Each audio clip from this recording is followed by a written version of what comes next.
Now it's time for AOR's The fuck? Giant Dicks of History.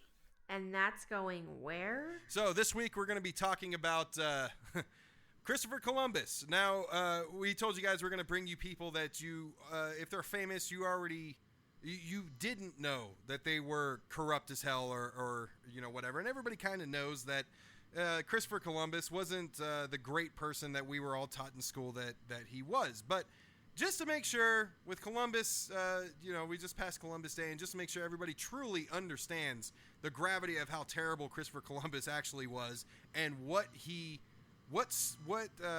snowflake he planted that created a major snowball effect is Columbus slaughtered so many Native Americans through massacres and the spread of disease. It is the largest genocide. It turned into the largest genocide through what Christopher Columbus started and through colonization of from Europe over to North America.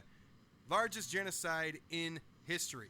Only 1 in 20 Native Americans survived the colonization period from Europe.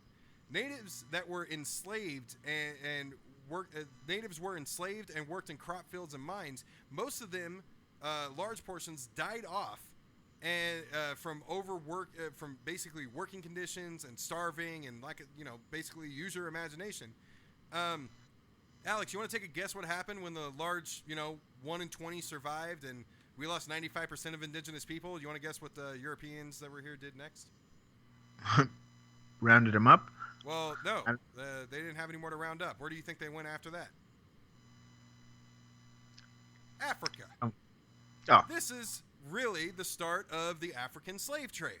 So they brought over, they started shipping in Africans from over the ocean to replace the large amounts of indigenous Native Americans that were dying off, again, through massacre, spread of disease, and working conditions from being enslaved, working crops and fields and mines. But it doesn't just stop at Christopher Columbus. I found some religion to throw in here too.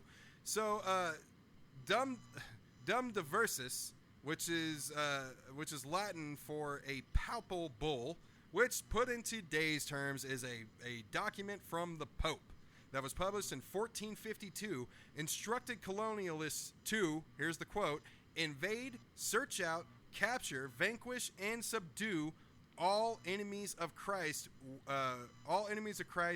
wherever placed, and to try to reduce the persons to perpetual slaves, given by the Catholic Church, as if we didn't already know that the Bible condones slavery.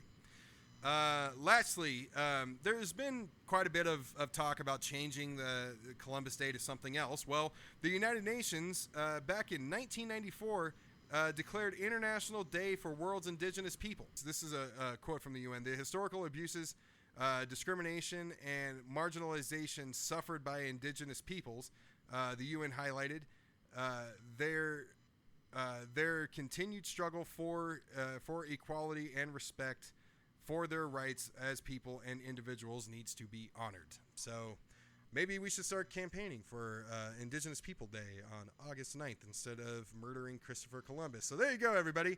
Christopher Columbus, as you already knew, was a bit of a dick, but now he is a giant dick of history.